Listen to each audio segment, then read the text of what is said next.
Hello student, welcome to my YouTube channel the agriculture. मैं नासिर जिलानी आज आप लोगों के सामने मेंडेलियन जेनेटिक्स के कुछ बेसिक और इम्पॉर्टेंस एमसीक्यूज लेकर आया हूं।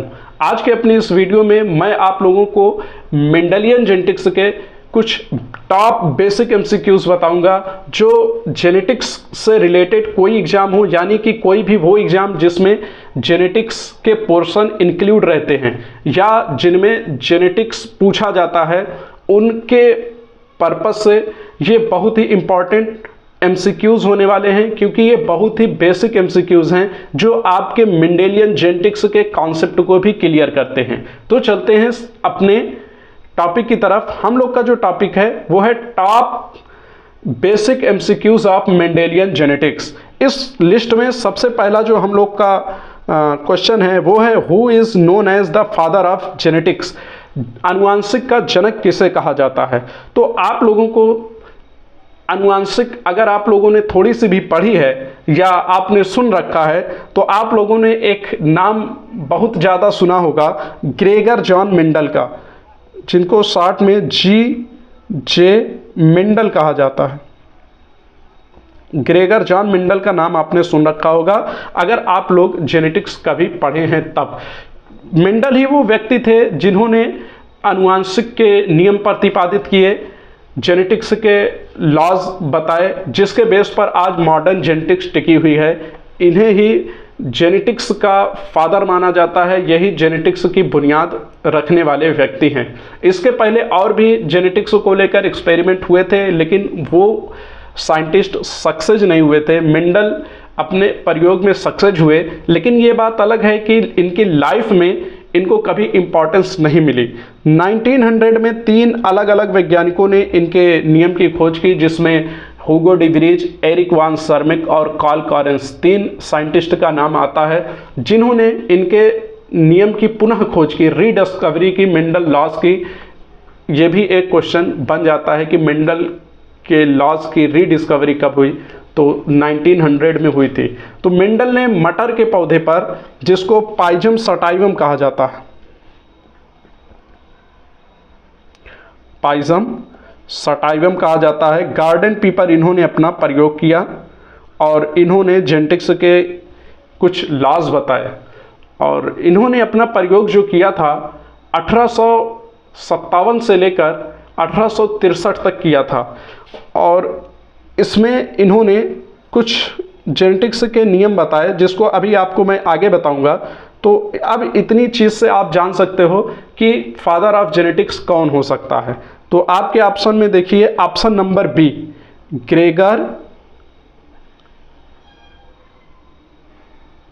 ग्रेगर जॉन मेंडल आपका राइट आंसर होगा। ग्रेगर जॉन मेंडल को ही फादर ऑफ जेनेटिक्स कहा जाता है। नेक्स्ट दूसरे क्वेश्चन पर चलते हैं। तो दूसरा क्वेश्चन जो है हम लोग का वो है, Mendel conducted his experiment on which plant? जिनको यहां पर एक बात और बता दे रहे हैं, वो स्टूडेंट जिनको इंग्लिश क्वेश्चन पढ़ने में दिक्कत होती है, प्रॉब्लम्स होती है, अगर वो क्वेश्चन को तोड़ कर पढ़ें, क्वेश्चन को शॉर्ट करके पढ़ें तो उन्हें समझ में आ जाएगा। जैसे एक बार में ना पढ़ के Mendel conducted his experiment on which plant ऐसे ना पढ़ें, अगर सेगमेंट करके पढ़ें थोड़ा थोड़ा, जैसे Mendel conducted his experiments on which plant. अब नॉर्मल भी आप अगर ग्रेजुएशन के लड़के हो तो इतना तो समझ सकते हो कि ये इंग्लिश में क्या कह रहा है। हालांकि मैंने हर क्वेश्चन का इंग्लिश और हिंदी दोनों वर्जन लिख रखा है, लेकिन आप लोगों को बता रहे हैं कि इंग्लिश क्वेश्चन अगर पढ़ने में दिक्कत आए तो उसको आप तोड़ कर पढ़ सकते हो। Mendel conducted his experiments on which plant? Mendel ने अपने प्रयोग को किस पौधे पर किया था? तो इसको मैंने पहले क्वेश्चन के साथ ही बता दिया था कि मेंडल ने अपना जो प्रयोग किया था वो मटर के पौधे पर किया था, जिसको गार्डन पी कहते हैं, और इसका साइंटिफिक नाम, बॉटेनिकल नेम जो था वो पाइजम सटाइवम है। तो यानी कि ऑप्शन नंबर ए आपका सही आंसर है। चलते हैं नेक्स्ट क्वेश्चन की तरफ। अगला क्वेश्चन है, what is the phenotypic ratio of monohybrid cross? एकल संकर क्रॉस का फिनोटिपिक अनुपात क्या होता है? तो अब यहाँ पर 2 चीज़ें हमें जानना जरूरी है, एक ये फिनोटाइप और दूसरा ये मोनोहाइब्रिड क्रॉस। फिनोटाइप क्या होता है? किसी भी इंडिविजुअल का वो कैरेक्टर जो हमें दिखाई देता है, जिसको हम आंख से देख सकते हैं, जैसे कलर, हाइट, शेप, ये सब क्या है? फिनोटिपिक है। और जो उसके अंदर जेनेटिक मेकअप है, उसके अंदर जो जीन इन कैरेक्टर को एक्सप्रेस कर रहे हैं, इन लक्षणों को प्रदर्शित कर रहे हैं, उनको कहा जाएगा जीनोटाइप। तो जीनोटाइप और फिनोटाइप आप समझ गए।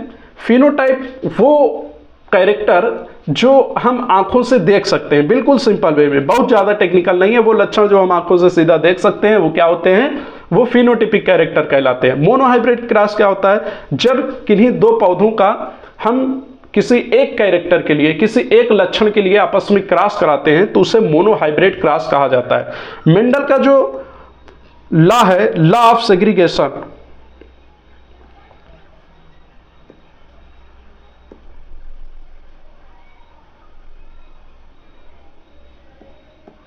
लॉ ऑफ सेग्रीगेशन, जिसे law of purity of gamete भी कहा जाता है, युग्मकों की शुद्धता का नियम भी कहा जाता है, इसके अंदर मेंडल ने जो इस नियम को दिया था वो बेस्ड था मोनोहाइब्रिड क्रॉस पर, वो आधारित था एकल संकरण पर।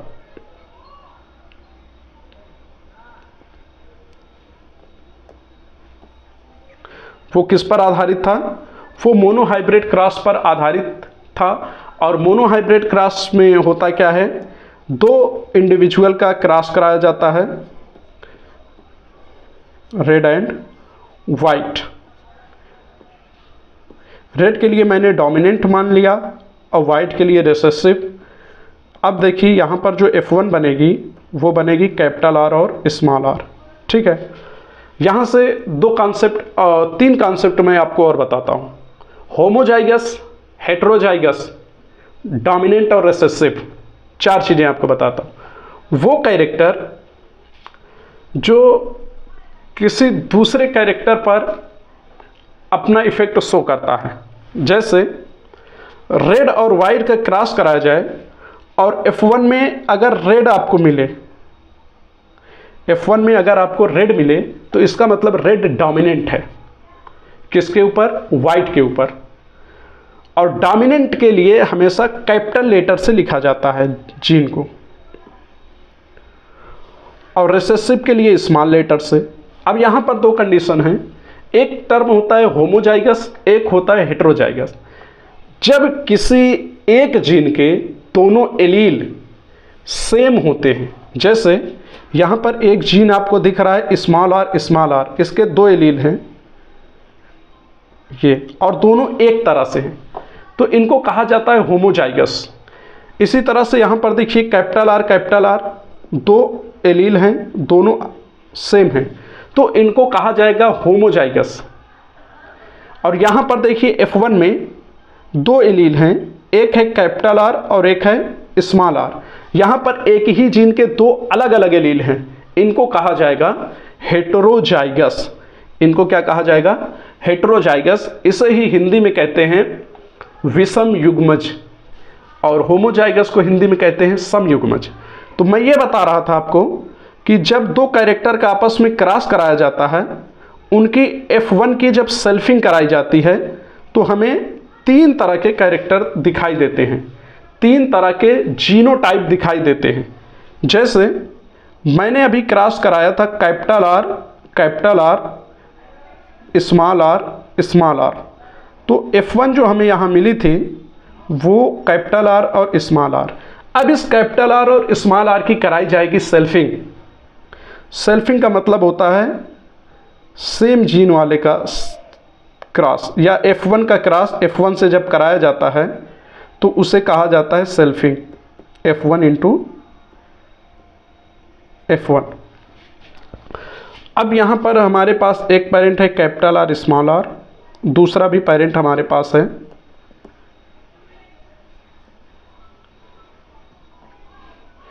Capital R small r। Punnett square में या चेकर बोर्ड जिसे कहते हैं, इसमें जब आप चेक करोगे तो यहाँ पर आएगा आपका कैपिटल R, यहाँ कैपिटल R स्मॉल r, यहाँ पर कैपिटल आर, स्मॉल आर, यहाँ स्मॉल आर और स्मॉल आर। यहाँ पर टोटल हमें दो तरह के फिनोटाइप दिख रहे हैं। फिनोटाइप कौन कौन से हैं?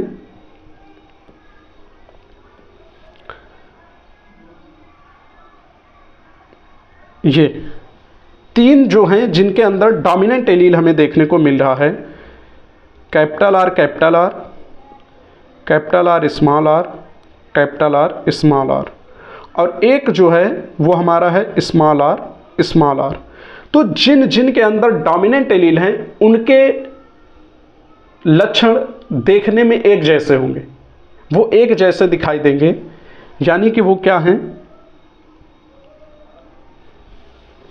उनका फिनोटाइप एक होगा। जैसे ये तीनों एक हैं और ये जो हमारा सिंगल स्मॉल आर है ये वाइट फिनोटाइप प्रेजेंट कर रहा है। तो अब यहाँ पर जीनोटाइप भी हमें निकल कर आ गया। जीनोटाइप क्या हुआ हमारा, एक हमारा डोमिनेंट और होमोजाइगस है,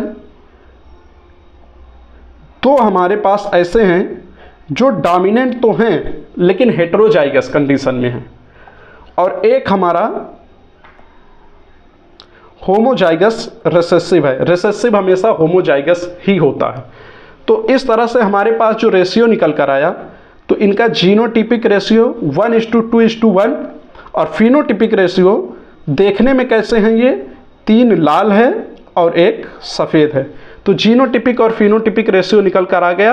अब हम देखते हैं क्वेश्चन क्या पूछ रहा है, what is the phenotypic ratio of monohybrid cross, एकल संकर क्रॉस का फिनोटिपिक अनुपात क्या होता है, यानी देखने में कैसे होते हैं। तो देखो तीन डोमिनेंट एलील है, 1 2 3, तो तीनों लाल शो करेंगे, तो और एक क्या है वाइट, ये। तो हमारा जो जीनोटिपिक फिनोटिपिक रेशियो यहां मिला option number B, option number B हमारा राइट आंसर होगा। अब चलते हैं नेक्स्ट क्वेश्चन की तरफ। नेक्स्ट क्वेश्चन जो है आपका वो ये है, which of the following is recessive trait in peas, मटर के पौधे में निम्नलिखित में से कौन सा अप्रभावी लक्षण है। अप्रभावी लक्षण किसे कहते हैं, जो F1 में दिखाई नहीं देते।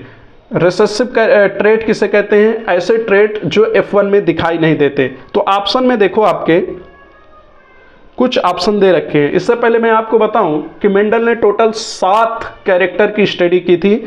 7 कैरेक्टर यानी 14 ट्रेट, 7 कैरेक्टर के 14 ट्रेट थे।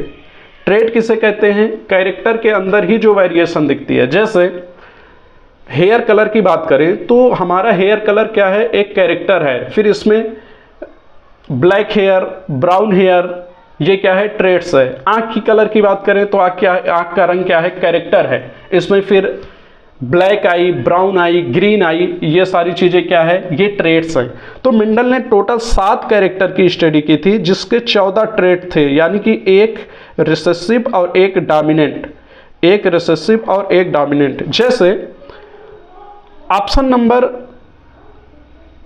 फर्स्ट देखिए, लंबा तना। लंबा तना जो था ये बौने तने पर प्रभावी था, यानी जब भी कभी किसी टाल और डार्फ प्लांट का क्रॉस कराया गया तो हमेशा F1 में टाल प्लांट मिलते थे, तो टाल प्रभावी था। इसी तरह से राउंड और रिंकल्ड सीड, गोली और झुर्रीदार बीज का जब हमेशा क्रॉस कराया जाता था तो राउंड बीज मिलते थे, गोले बीज मिलते थे। इसी तरह से येलो सीड और ग्रीन सीड का जब आपस में क्रॉस कराया जाता था तो F1 में येलो सीड मिलते थे। तो लंबा तना प्रभावी हो गया, गोल बीज प्रभावी हो गया और पीले बीज प्रभावी हो गए। अब बचा कौन सा हमारा, बचा हमारा ग्रीन सीड। कौन सा बचा, ग्रीन सीड। ग्रीन सीड जो है हमारा इनमें से रिसेसिव ट्रेट्स है। नेक्स्ट क्वेश्चन पर चलते हैं हम लोग। नेक्स्ट क्वेश्चन है, what is the genotypic ratio of monohybrid cross.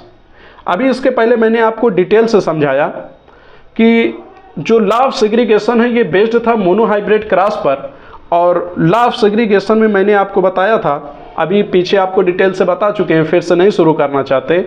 तो उसमें तीन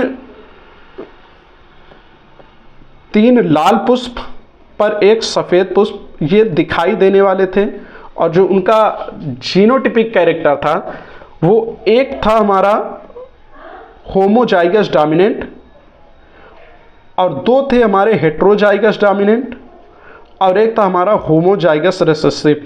होमोजाइगस रिसेसिव मैंने ये भी बताया था कि रिसेसिव जो होता है वो होमोजाइगस ही होता है। तो इसका जीनोटिपिक रेशियो क्या हो गया, 1:2:1। अब देख लो ऑप्शन में कहाँ दिया हुआ है, option number A. Option number आपका ए सही आंसर है। जो जीनोटिपिक रेशियो होता है मोनोहाइब्रिड क्रॉस का वो होता है 1:2:1। नेक्स्ट चलते हैं अगले क्वेश्चन की तरफ। दिया है which laws state that allele separate during gamete formation. कह रहा है कि मेंडल का वो कौन सा नियम है जो ये कहता है कि जब गेमिट बनने लगते हैं, जब युग्मकों का निर्माण होने लगता है, तो एलील्स सेपरेट हो जाते हैं, एलील अलग हो जाते हैं। कैसे अलग होते हैं, देखिए मेंडल का जो लॉ ऑफ सेग्रीगेशन है वो कहता है कि जब किन्हीं दो पौधों का किसी एक लक्षण के लिए क्रॉस कराया जाए तो दोनों के एलील F1 में साथ साथ आते हैं। कैसे आते हैं, देखिए एक हमारे पास रेड प्लांट है, एक है वाइट, ठीक, इनका आपस में क्रॉस कराया गया। रेड के लिए मैंने जीन मान लिया कैपिटल आर, वाइट के लिए स्मॉल आर। मेंडल का यह नियम कहता है कि F1 में दोनों ट्रेट के एलील एक साथ आते हैं, दोनों पेरेंट के। तो यहाँ से एक कैपिटल आर आएगा और यहाँ से एक स्मॉल आर आएगा, दोनों आएंगे। फिर ये नियम आगे क्या कहता है, जब इनमें सेल्फिंग कराई जाए, जब इनका आपस में F1 का क्रॉस F1 से कराया जाए तो सभी एलील अलग अलग हो जाते हैं। कैसे अलग होते हैं देख लीजिए। F1 क्या है हमारा, कैपिटल आर और small R, capital R small R, इनका क्रॉस किससे कराया गया, F1 से ही कराया गया। तो देखो capital R capital R, capital R small R, capital R small R, small R small R. देखो सारे एलील अलग हो गए, कैपिटल आर वाले अलग हो गए, कैपिटल आर स्मॉल आर अलग हो गए, स्मॉल आर अलग हो गए। तो लॉ ऑफ सेग्रीगेशन ये कहता है कि जब किन्हीं दो पेरेंट का किसी एक लक्षण के लिए क्रॉस कराया जाए तो F1 में दोनों के कैरेक्टर साथ आते हैं, और जब उनमें सेल्फिंग कराई जाए यानी F1 के क्रॉस F1 से कराया जाए तो सभी एलील अलग अलग हो जाते हैं। तो आप लोग देख लो ऑप्शन में कौन दिया है, law of dominant, law of segregation, law of independent assortment, law of inheritance. तो जो आपका सही आंसर है वो है law of segregation. Law of segregation ये कहता है कि सभी एलील गेमिट बनने के दौरान अलग अलग हो जाते हैं। ठीक, नेक्स्ट क्वेश्चन पर चलते हैं। नेक्स्ट क्वेश्चन है हम लोग का, what is the genotypic ratio of a dihybrid cross. Option में दिया है आपके, हिंदी में बात करें तो द्विसंकर क्रॉस का जीनोटाइप अनुपात क्या होता है। ऑप्शन में 1:2:1, 3:1, 9:3:3:1, 1:1:1:1। देखिए यहाँ पर क्वेश्चन में एक मिस्टेक है, क्वेश्चन यहाँ पर होना चाहिए फिनोटिपिक,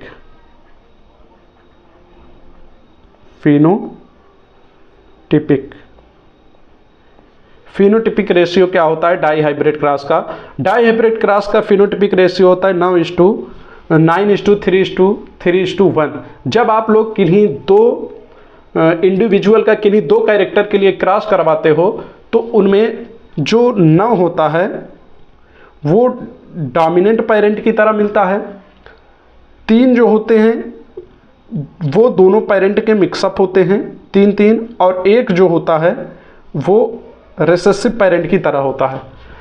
ये 16 प्रोजेनीज इसमें बनती हैं, और उन 16 प्रोजेनीज में 9 जो होता है वो डोमिनेंट पेरेंट की तरह होता है, और 3-3 जो होते हैं दोनों पेरेंट के मिक्सअप होते हैं, और 1 जो होता है वो रिसेसिव पेरेंट की तरह होता है।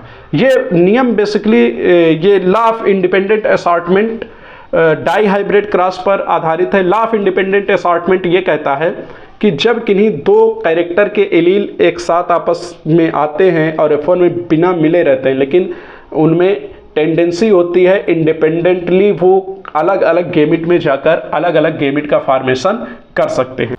फ्रेंड, नेक्स्ट क्वेश्चन है हमारा, विच of the following is A dominant trait in P plant.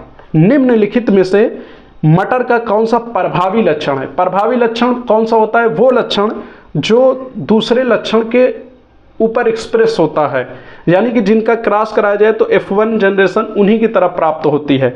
तो इसमें पहला दिया है झुर्रीदार बीज। झुर्रीदार बीज जो होते हैं वो अप्रभावी होते हैं, प्रभावी जो होता है वो राउंड सीड होता है। ग्रीन पॉड दिया है हरी फली। हरी फली हमेशा अप्रभावी होती है, प्रभावी जो होती है वो येलो पॉड होती है। इसी तरह से दिया है डॉर्फ स्टेम। डॉर्फ स्टेम भी अप्रभावी होता है, प्रभावी जो होता है वो टाल होता है। अब सी ऑप्शन देखिए आपका दिया है येलो सीड। येलो सीड जो होता है वो डोमिनेंट है और इसका रिसेसिव जो होता है वो ग्रीन सीड होता है। तो ऑप्शन नंबर सी आपका सही आंसर होगा। नेक्स्ट बात करते हैं, which is the phenotypic ratio of a dihybrid cross. Phenotypic ratio क्या होता है डाई हाइब्रिड क्रॉस का? ये क्वेश्चन रिपीट हो गया है। 9:3:1 डाई हाइब्रिड क्रॉस का फिनोटिपिक रेशियो होता है। नेक्स्ट बात करते हैं, which law state that allele of different gene assort independently. कह रहे वो कौन सा नियम है जो ये कहता है कि सभी एलील जो है वो इंडिपेंडेंटली स्वतंत्र रूप से असॉर्ट हो सकते हैं, अलग अलग हो सकते हैं, स्वतंत्र रूप से अलग अलग गेमिट में जाकर अलग अलग कॉम्बिनेशन बना सकते हैं। तो इसको मैंने अभी पहले ही बताया, वो क्या है? Law of independent assortment. Law of independent assortment क्या कहता है कि किसी भी दो कैरेक्टर के जीन आपस में एक दूसरे से बंधे नहीं होते, इनमें टेंडेंसी होती है वो इंडिपेंडेंटली अलग अलग गेमिट में जाकर अलग अलग कॉम्बिनेशन बना सकते हैं। नेक्स्ट क्वेश्चन की बात करते हैं हम लोग, what is the genotype of homozygous dominant individual.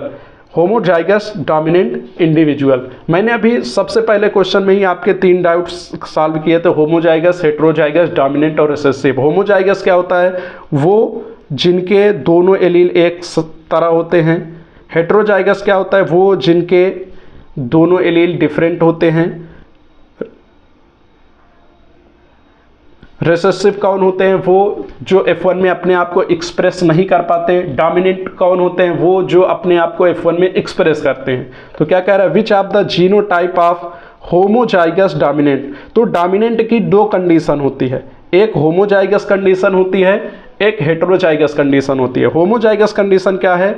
जब दोनों एलील एक तरह होते हैं तो ये होमोजाइगस कंडीशन है। जब दोनों एलील डिफरेंट होते हैं तो ये हेट्रोजाइगस कंडीशन है। देखो डोमिनेंट ये भी है, डोमिनेंट ये भी है, लेकिन एक होमोजाइगस डोमिनेंट है और एक हेट्रोजाइगस। तो क्वेश्चन आपका क्या पूछा है? What is the genotype homozygous dominant individual. तो ऑप्शन नंबर ए आपका सही आंसर होगा। कैपिटल टी क्या है? ये होमोजाइगस डोमिनेंट है। नेक्स्ट बात करते हैं, what is the genotype of heterozygous individual. Heterozygous किसको कहते हैं? ऐसा इंडिविजुअल जिनके दोनों एलील डिफरेंट होते हैं। ऑप्शन नंबर बी देख लीजिए, आपका ये राइट आंसर होगा। ये डोमिनेंट तो है लेकिन ये होमोजाइगस है। ये होमोजाइगस तो है लेकिन ये डोमिनेंट नहीं है। ये होमोजाइगस तो है, ये डोमिनेंट नहीं है। ये डोमिनेंट है लेकिन होमोजाइगस नहीं है। ऑप्शन नंबर बी देखो आपका कैपिटल टी स्मॉल टी, ये डोमिनेंट भी है और हेट्रोजाइगस है। और क्वेश्चन आपका क्या पूछा है? Genotype of heterozygous individual. Next question की बात करते हैं, what is the genotype of homozygous recessive individual. Recessive को मैंने आपको बताया कि ये हमेशा स्मॉल लेटर से प्रेजेंट किया जाता है और रिसेसिव जो होता है वो होमोजाइगस ही होता है। रिसेसिव में हेट्रोजाइगस की कंडीशन नहीं होती। अगर इसमें हेट्रोजाइगस की कंडीशन यानी ये बनेगी तो ये फिर डोमिनेंट हो जाएगा, रिसेसिव नहीं रह जाएगा। तो ऑप्शन नंबर सी आपका राइट आंसर है। यहाँ पर homozygous recessive small C. Next, which of the following is an example of monohybrid cross. कह रहा है कि इसमें से कौन सा मोनोहाइब्रिड क्रॉस का एग्जाम्पल है। तो यहाँ पर ऑप्शन नंबर बी आप देख लीजिए, होमोजाइगस मोनोहाइब्रिड क्रॉस का रेशियो कितना होता है 3:3:1। तो ये जो ऑप्शन नंबर बी है, अगर आप इस क्रॉस को करोगे तभी आपको ये रेशियो प्राप्त होगा। करके देख लीजिए, capital T small T into capital T small T, capital T capital T, capital T small T, capital T small T, small T small T. तो ये रेशियो हमें कहाँ पर मिलेगा, इस वाले क्रॉस से मिलेगा। तो ये क्या है, एग्जाम्पल है मोनोहाइब्रिड क्रॉस का। नेक्स्ट बात करते हैं, which of the following is example of dihybrid cross. Dihybrid cross क्या होता है, दो कैरेक्टर होते हैं, इसमें दो कैरेक्टर को लेकर क्रॉस कराया जाता है। देखिए, capital T small T capital Y small Y into capital T small T capital Y small Y, दो कैरेक्टर को लेकर क्रॉस कराया जाता है। बाकी जितने हैं वो एक कैरेक्टर को लेकर क्रॉस कराए गए हैं। तो ऑप्शन नंबर ए आपका राइट आंसर होगा कि डाई हाइब्रिड क्रॉस का एग्जांपल कौन है, ऑप्शन नंबर ए, इसमें दो कैरेक्टर को लेकर क्रॉस कराया गया है। नेक्स्ट चलते हैं, what is the probability of getting a homozygous recessive. क्या कह रहा है, what is the probability of getting homozygous recessive of spring from A heterozygous cross. कह रहा है कि इस जो ऑप्शन कह रहा है कि यदि अगर किसी हेट्रोजाइगस का क्रॉस कराया जाए तो उनमें होमोजाइगस रिसेसिव आने के कितने चांसेस होते हैं, कितनी संभावनाएं होती हैं। तो हेट्रोजाइगस का क्रॉस करा लीजिए आप लोग, कैपिटल टी स्मॉल टी, यही होगा हेट्रोजाइगस। इसका आप क्रॉस कराते हो कैपिटल टी स्मॉल टी। ये कह रहा है इसमें रिसेसिव होमोजाइगस आने के कितने चांसेस हैं। तो ये तो जो लोग जानते हैं वो देखते ही समझ गए, लेकिन आप लोग को सॉल्व करा रहे हैं तो बताते हैं।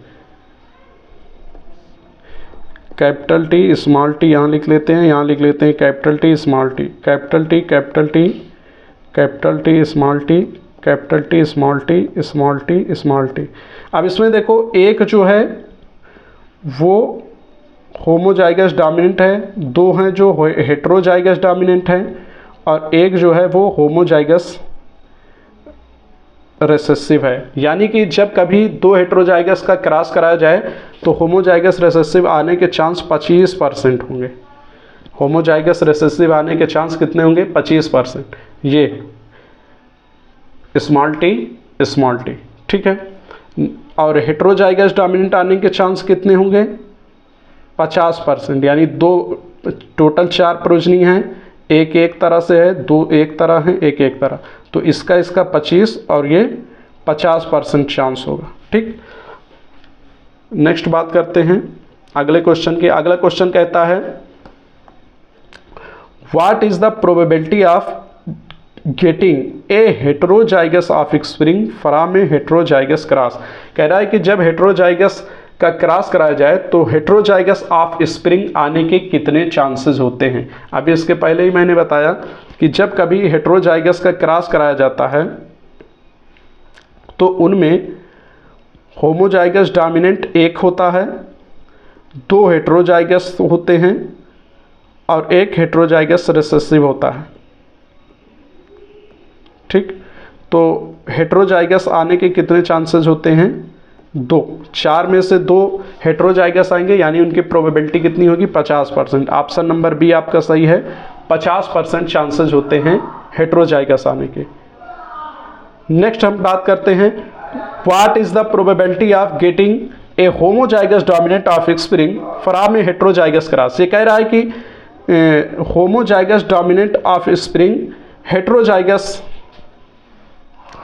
क्रॉस कराने पर कितना मिलेगा। तो ये भी आपका 25%, ये भी आपका कितना होगा, 25%। कैपिटल टी एक आता है, दो जो थे आपके वो कैपिटल टी स्मॉल टी थे, एक जो थे वो स्मॉल टी। तो होमोजाइगस डोमिनेंट कितना आएगा, एक आएगा। 25% आने के चांस होते हैं। नेक्स्ट क्वेश्चन कहता है, which of the following is not a Mendelian trait. कह रहे हैं निम्नलिखित में से कौन सा वो है जो मेंडेलियन ट्रेट नहीं है, मेंडल के द्वारा लिए गए लक्षण नहीं है। पहला क्या है, मटर के पौधे के फूल का रंग ये मेंडेलियन के कैरेक्टर में है। मटर के पौधे के बीज का आकार उसने 2 लिया था, राउंड एंड रिंकल्ड। मटर के पौधे की लंबाई भी उसने लिया था, टाल एंड डॉर्फ। नेक्स्ट क्या है, ह्यूमन हाइट जो है ये मेंडेलियन ट्रेट नहीं है, मेंडेलियन कैरेक्टर नहीं है। नेक्स्ट बात करते हैं, what is the term for the physical expression of A gene का जो भौतिक एक्सप्रेशन होता है, जो फिजिकल एक्सप्रेशन होता है, उसे क्या कहा जाता है। यानी कि जीन जब एक्सप्रेस होती है तो हमें क्या दिखाई देता है। सीधा सा क्वेश्चन है, अगर आपको पढ़ने में दिक्कत आ रही हो, ना समझ में आ रहा है, तो जीन जब एक्सप्रेस होती है तो हमें क्या दिखाई देता है, हमें फिनोटाइप दिखाई देता है। हमें क्या दिखाई देता है, फिनोटाइप दिखाई देता है। इसी तरह से नेक्स्ट क्वेश्चन की अगर हम बात करें तो नेक्स्ट क्वेश्चन है, what is the term for the genetic makeup of an organism. किसी भी ऑर्गेनिज्म के, किसी भी जीव की आनुवांशिक संरचना को क्या कहा जाता है। मैंने सबसे पहले आपको बताया था कि जो दिखाई देता है वो फिनोटाइप है और जो जीन उसके अंदर है वो उसका जीनोटाइप है। तो किसी भी इंडिविजुअल के जेनेटिक मेकअप को क्या कहा जाता है, जीनोटाइप कहा जाता है। ऑप्शन नंबर आपका ए सही है। नेक्स्ट बात करते हैं, which of the following is a test cross. Test cross किसे कहते हैं ये जान लो। जब कभी 2 पेरेंट का आपस में क्रॉस कराया जाता है, किसी 2 इंडिविजुअल का, एक डोमिनेंट और एक रिसेसिव। जब किसी डोमिनेंट और रिसेसिव पेरेंट का आपस में क्रॉस कराया जाता है, उनकी F1 का जब उनके रिसेसिव पेरेंट से क्रॉस कराया जाता है तो इसको कहते हैं टेस्ट क्रॉस। जब F1 का क्रॉस उनके रिसेसिव पेरेंट से कराया जाता है, जैसे हमारे पास 2 पेरेंट हैं, एक है रेड, एक है वाइट, ठीक, इनका हमने क्रॉस किया तो F1 में हमें मिल रहा है रेड। अब इस रेड का क्रॉस जब हम वाइट से कराएंगे, यानी रिसेसिव पेरेंट से कराएंगे, तो इसे ही कहा जाएगा टेस्ट क्रॉस। इसे ही क्या कहा जाएगा, टेस्ट क्रॉस कहा जाएगा। जब F1 जनरेशन का क्रॉस उनके रिसेसिव पेरेंट से कराया जाता है तो इसे टेस्ट क्रॉस कहते हैं। इसका रेशियो जो होता है वो हमेशा 1:1 का होता है। इसका रेशियो कितना होता है, 1:1 का होता है मेंडेलियन जेनेटिक्स में, ठीक। अब इसका पर्पज क्या होता है, ये चेक करते हैं जीनोटाइप पता करने के लिए। जो आपका डोमिनेंट कैरेक्टर है, इसके जीनोटाइप को पता करने के लिए किया जाता है। नेक्स्ट क्वेश्चन देखते हैं, क्या कह रहे, what is the purpose of test cross. Test cross का उद्देश्य क्या होता है, जिस पर मैं आपको बात कर रहा था। तो टेस्ट क्रॉस का मतलब ये होता है प्रभावी जीनोटाइप के, प्रभावी फिनोटाइप के जीनोटाइप का पता करना। इसका उद्देश्य क्या होता है, किसी भी डोमिनेंट कैरेक्टर के जीन को पता करना इसका मकसद होता है। तो ऑप्शन